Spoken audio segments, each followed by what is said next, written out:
है। एक तो आप जो बताया कि भी जो अक्रम इज विज्ञान प्लस फॉर्मेट, तो Okay. ये मुझे समझ में नहीं आया। ये बात मुझे समझ में आती है कि बाद में जो है दादाजी ने और भी बातें बताई हमको, और विधि वगैरह करने के लिए बताई। लेकिन जो ओरिजिनल जो उन्होंने जो ज्ञान दिया, जो आपने बताया शुरू शुरू में जो ज्ञान देते थे, जो बेसिक बात बताई, वो तो विज्ञान ही है, उसमें तो फॉर्मेट नहीं है ना। तो ये मतलब फॉर्मेट वाली बात ये किस में आप बोल रहे हैं? इसीलिए मैंने बताया ना, विज्ञान प्लस फॉर्मेट। क्या बोला मैंने ऐसा नहीं कहा कि अकेला फॉर्मेट, ऐसा नहीं कहा। राइट, लेकिन जो विज्ञान फॉर्मेट प्लस आया, फॉर्मेट का विज्ञान नहीं है, वो तो सब्जेक्ट नहीं रहा। नहीं, लेकिन जो मतलब मेरा प्रश्न ये कि जो फॉर्मेट वाला पार्ट है उसको मैं अक्रम में नहीं मानता हूँ। जो अक्रम जो एक्चुअली शुरू में हुआ, दैट वाज जस्ट विज्ञान। बाद में फॉर्मेट उसमें ऐड हो गया and then it is not Akram. नहीं, ऐड नहीं हुआ है, ऐड करना पड़ा ज्ञानी पुरुषों को, because people they are not understand the science directly. उन्होंने खुद ने भी राइट, कहा, उन्होंने राइट, खुद ने राइट, कहा they are right, not understand the science. Right, so उनको एक न एक करके रिचुअल्स देनी पड़ी, और लोग भी राइट। उनको पुरुषार्थ मानने लगे, और उन्होंने भी कंफर्म किया कि या दिस अ पुरुषार्थ too. You understand my point? I am talking about the presentation of Jnani Purush Dada Bhagwan, whatever he says. Of course, उन्होंने जो अनुभव किया वो पूरा 100% साइंस था, उसमें कोई क्वेश्चन मार्क नहीं है। I am talking about the presentation of अक्रम विज्ञान, not realization of अक्रम विज्ञान। तो जो रजूआत किया, प्रेजेंटेशन किया, उसमें फॉर्मेट है, तो आपको फॉर्मेट, आप दुनिया की कोई भी व्यक्ति को पूछेंगे कि हम इसको फॉर्मेट बोल सकते हैं, तो आपको सिंपल डेफिनेशन बताएंगे, what is the meaning of format. इसमें एक भगवान का टाइटल चाहिए, एक गुरु का टाइटल चाहिए, एक मंदिर का टाइटल चाहिए, मंत्र का चाहिए, शास्त्र का चाहिए, रिचुअल्स का चाहिए, संस्था का चाहिए, वर्तमान गुरु शिष्य चाहिए, और प्रसंग चाहिए। बस तो ये है, तो it is to be called a format. इसमें कि इसमें नहीं है, इसमें फॉर्मेट कहोगे, ऐसा तो नहीं चलेगा। लेकिन जो फॉर्मेट वाला पार्ट वो बाद में आया, इज दैट करेक्ट? नहीं, बाद में आई से, आप ऐसा कहते हो कि बाद में आया, वो आप कहते हैं, मगर आपने जब भी सुना, व्हेन यू आर लिसनिंग, आपको दो ही पार्ट मिला है from beginning. Am I right और रॉन्ग?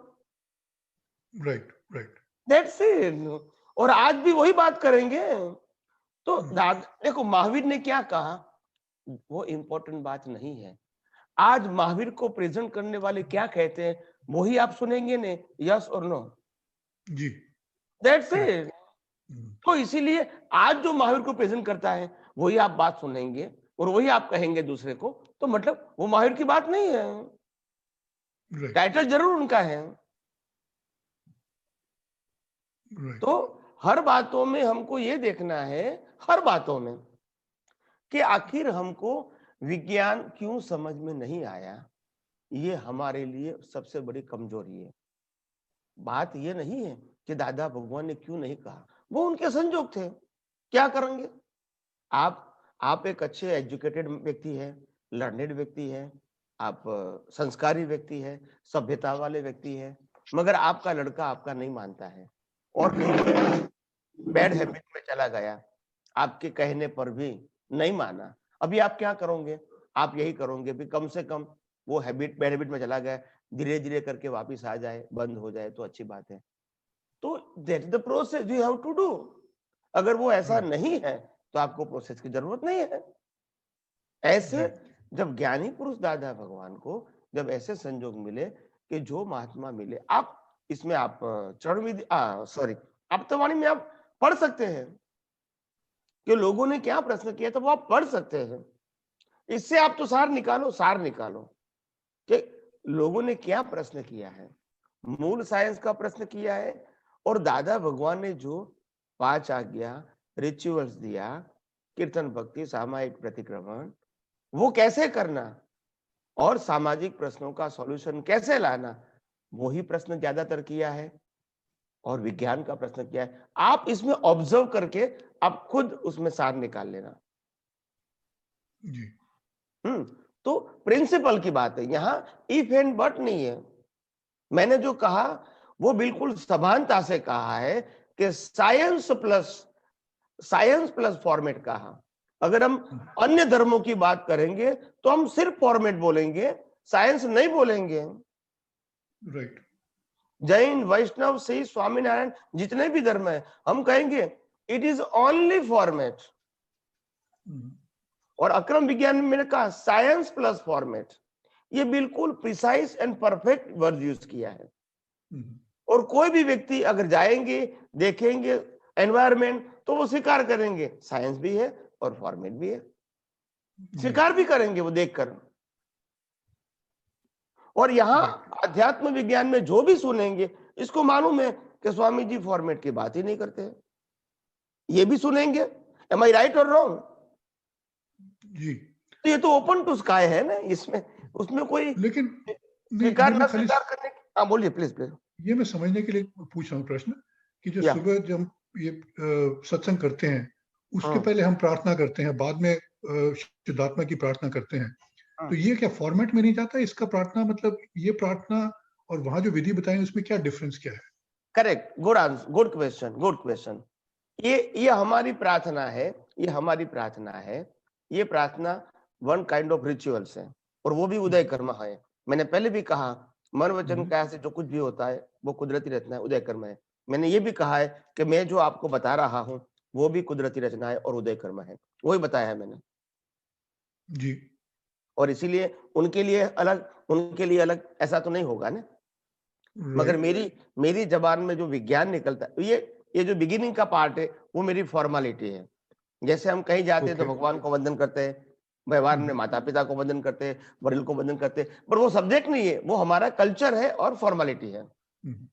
हमारा मेन सब्जेक्ट क्या है? मेन सब्जेक्ट क्या? जैसे एग्जांपल देता हूँ, जैसे मैं कोई बड़ा प्रोफेसर हूँ और मैं कोई गुरु को मानता हूँ, जैसे मैं क्लास चालू करूंगा तो अंतस्करण से मैं अपने गुरु को याद करूंगा, हे गुरु मेरे को शक्ति देना।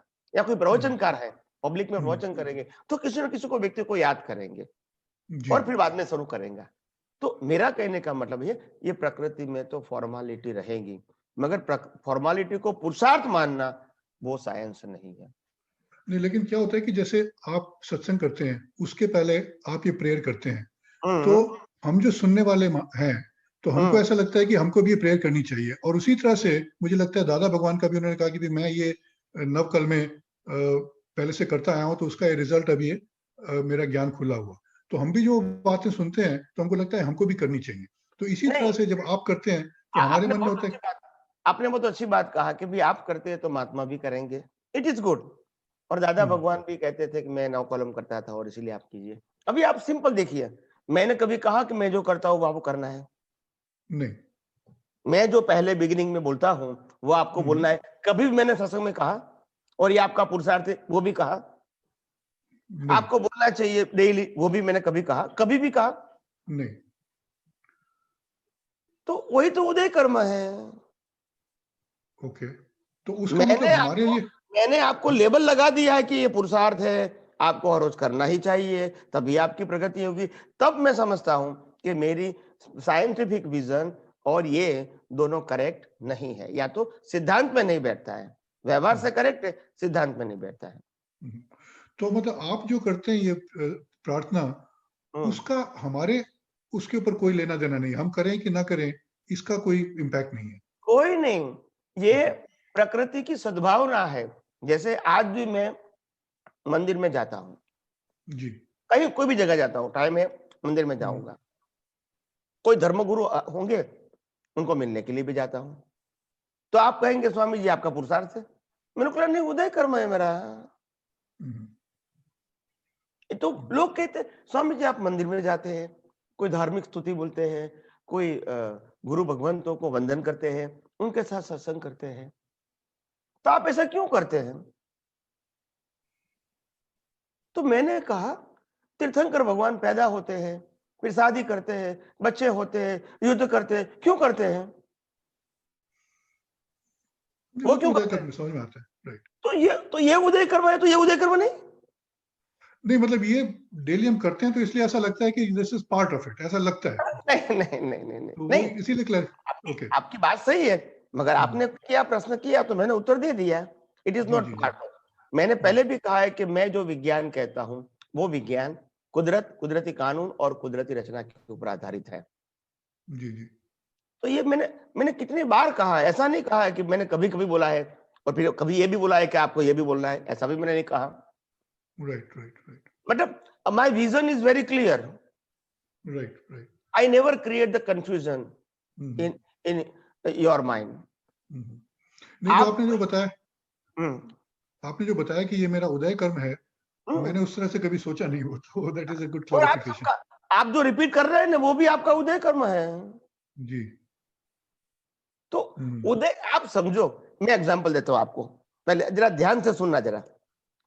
आप स्वामीनारायण स्वामीनारायण मंदिर में गए जी और वहां कोई आपको धर्मगुरु मिल गया, जैसे जी एग्जांपल दे दूं, प्रमुख स्वामी आपको मिल गया, आपने उसको वंदन किया जी और पर्सनली आप इसको मिले वंदन करके, उन्होंने कहा कि रोज आपको 5 बार स्वामीनारायण भगवान को मैं वंदन करता हूं, ऐसा आपको 5 बार बोलना है।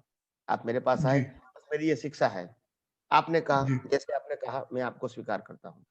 आपने 5 जी बार बोलना शुरू कर दिया, देन जी आफ्टर एवरी डे, ओके, आप इसको पुरुषार्थ कहोगे या उदय कर्म कहोगे? राइट नाउ आफ्टर साइंस, उदय कर्म। That's it.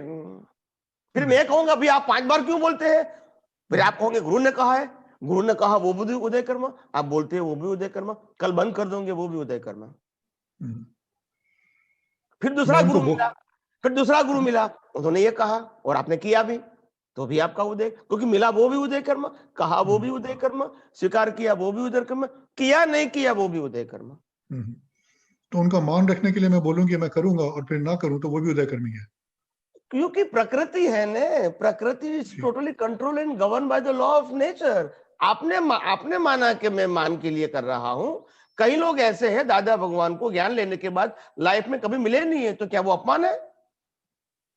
राइट। आप इसको अपमान मानोगे? आप क्या मानोगे नहीं उसको? नहीं, अपमान तो दादा भगवान को तो अपमान नहीं लगा उस चीज का। That's it. नहीं, राइट हम भी अपमान नहीं मानेंगे, यही तो उसका उदय कर्म राइट है। राइट राइट मेरा कहने का मतलब दादा भगवान की बात नहीं, हम इसको अपमान नहीं मानेंगे। यही ज्ञान लिया वो भी उदय कर्म, बाद में कभी नहीं आया वो भी उदय कर्म, आने के बाद ज्ञान नहीं लिया वो भी उदय कर्म। जब मन वचन काया की अवस्था मात्र कुदरती रचना है, तो हमको उदय कर्म को उदय कर्म मानना या कुदरती रचना मानना क्या तकलीफ है? वाह, एक दिन तो सिद्धांत को तो समझना पड़ेगा और स्वीकार करना पड़ेगा कि नहीं पड़ेगा, आज नहीं तो कल। जी जी फिर ये गोल गोल सुनोगे, गोल गोल समझोगे, तो आपका दर्शन भी गोल गोल रहेगा, फिर सिद्धांत के ऊपर नहीं रहेगा। ये भी बराबर है, ये भी बराबर है, ऐसा ही फिर होगा। और ये फिर सिद्धांत के आपकी दृष्टि में विज्ञान खुला नहीं होगा फिर। राइट नहीं, जो सिद्धांत के ऊपर जो आप फोकस करते हैं, I think this is very important कि उससे वही तो डिविएट नहीं होता है वो, और वहीं मैं पर क्या फोकस। कहता हूं, और मैं क्या कहता हूं, ये सिद्धांत मेरे नहीं है, it's a universal truth law. Right right right और इसीलिए अगर मेरा है तो हो सकता है कि उसको आप व्यू पॉइंट बोल सकते हैं। जब जी मैं कहता हूं, मैं 6 तत्वों की बात करता हूं, जो सनातन तत्व है, कुदरती कानून की बात करता हूं, जो यूनिवर्सल ट्रूथ है, तो फिर इसमें मेरा तुम्हारा तो रहा ही नहीं। राइट राइट राइट और एक सिंपल बात समझो आप, एज अ थिंकर पर्सन, कि अगर ये दुनिया, ये जो सृष्टि है, जिसको नॉर्मली हर व्यक्ति, इंसान इसको कुदरत कहती है, चाहे इंग्लिश में इसको नेचर बोलो, जो भी बोलो, इज ओके। जी और कुदरत ये अपनी कानून से चलता है, दिन रात होता है, एकम बीज तीज पूनम अमास भरती ओट होती है, और सभी लोगों को कर्मों का अपना फल भी मिलता है। तो ये कितना कितना एग्जैक्ट फॉर्म में काम कर रही है, इसको कहते हैं लॉ ऑफ नेचर। राइट समय पे एग्जैक्टली होता है, ये दिन होता है, रात होता है, सनराइज सनसेट सब कुछ होता है। एट इस टाइम बारिश होती है, गर्मी होती है, ठंडी होती है, एट इस time nobody can manage it, it's automatically. तो इसको हम लॉ ऑफ नेचर ऑटोमेटिक कहते हैं। राइट राइट और लॉ ऑफ नेचर इतना एग्जैक्ट है कि टाइमिंगली काम करता ही रहता है विदाउट फेल। और जी वही लॉ ऑफ नेचर हमको कर्म का फल देता है। वाई? एक महात्मा ने प्रश्न पूछा, भाई कुदरत हमको क्यों कर्म का फल देंगे, कर्म हमने किया है, हमको फल क्यों देंगे वो? तब कुदरत कहती है, because you break the law of nature, so will punish you. आप जिसको कर्म और कर्म फल कहते हैं, कुदरत की भाषा में आपका पनिशमेंट है, because you don't know the fact of universe, you know the only relative truth, and so that you do the rag and dvesh, and nature will punish you. Am I right or wrong? Right. That's punishment it. भी लेकिन punishment भी तब तक ही है जब तक मैं ये मानता हूँ कि मैं विनोद हूँ, मैं सेपरेट हूँ, तो पनिशमेंट नहीं है, वो खाली डिस्चार्ज ही है। नहीं नहीं, पनिशमेंट का मतलब होता है जहां तक आपके अंदर अज्ञान है, यू जी don't know the fact of universe in your vision, वहां तक अज्ञान है, और अज्ञान है वहां तक कर्म बंध है, और कर्म बंध है तो कर्म का फल मिलेगा ही। राइट राइट, ये मैं कहना चाहता हूं। जी जी तो प्रिंसिपल बात जो है वो अज्ञान है। और कौन सा अज्ञान? अभी आप समझो, पहले जमाने में क्या मानते थे, भाई ज्ञान नहीं लिया इसलिए अज्ञान है, 5 आज्ञा नहीं जाना इसलिए ज्ञान है, सत साधन नहीं जाना इसलिए ज्ञान है, या तो व्रत जब तप नहीं करते वो ज्ञान है, या तो पूजा पाठ नहीं करते वो अज्ञान है। पहले हम ये मानते थे। एम आई राइट और रॉन्ग? जी। अभी मैंने क्या कहा, अज्ञान क्या है? आपको कुदरत क्या है वो नहीं मालूम, कुदरत का कानून क्या है वो नहीं मालूम, कुदरत की रचना कैसे काम करती है वो नहीं मालूम, वो आपका अज्ञान है। मैंने ये नहीं कहा कि आपने आरती किया कि नहीं किया वो आपका अज्ञान है, वो मैंने नहीं कहा। राइट। तो अज्ञान की परिभाषा ही मैंने बदल दिया, क्योंकि अज्ञान का मतलब होता है जो विज्ञान को नहीं जानते वो अज्ञान है, और विज्ञान तो यूनिवर्सल है। राइट। तो वो अज्ञान है, अगर वो नहीं मिटाओगे, वो नहीं मिटाओगे, मुक्ति कैसे होगी प्रभु? जी। तो उसमें राम ने क्या कहा, कृष्ण ने क्या कहा, महावीर ने क्या कहा, वो तो सब्जेक्ट है ही नहीं। एम आई राइट और रॉन्ग? Right right. और एक दिन तो हमको, अगर हमको आध्यात्म के मार्ग में, मुक्ति के मार्ग में आगे बढ़ना है, ये सनातन सत्य जो है, जो कुदरती कानून के ऊपर आधारित और कुदरत के ऊपर आधारित है, वो हमको नहीं, दुनिया के कोई भी व्यक्ति को समझना ही पड़ेगा। इट इज इम्पॉसिबल ये बिना समझे आगे जा सकता है। राइट और रॉन्ग? पॉसिबल नहीं, पॉसिबल ही नहीं है। अज्ञान जो आपने बताया कि भाई जो है कुदरत और कुदरत की रचना को नहीं समझना कैसे चल रहा है, वो अज्ञान है। लेकिन मैं कुदरत कौन और हूँ? कुदरती कानून, कानून के बाद रचना आएगी, कानून, law of nature.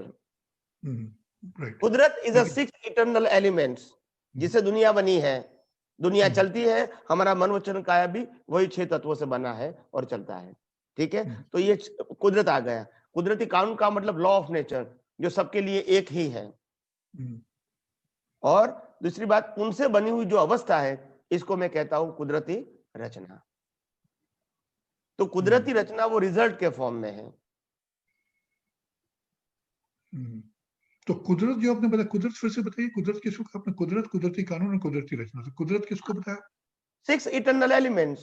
6 eternal elements, वो कुदरत में। ओके, वो सिर्फ कुदरत है। फिर कानून इज अ सेकेंडरी मैटर, जिससे दुनिया चलती है। ओके।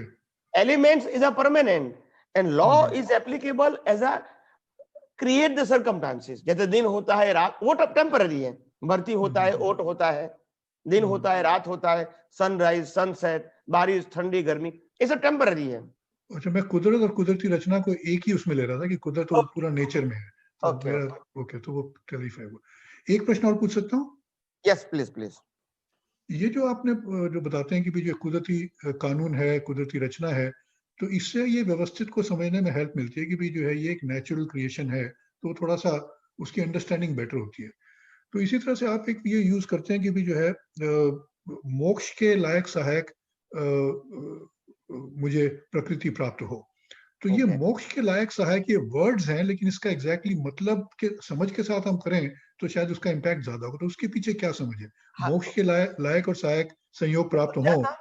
मैं पहले समझाता हूँ, बाद में ये बुलाता हूँ कि आपको इतना ध्यान रखना है। मोक्ष के लिए लायक और सहायक का मतलब होता है हमारी कोई भी भावना संसार के लिए लायक और सहायक या तो संसार बढ़ाने के लिए नहीं होनी चाहिए।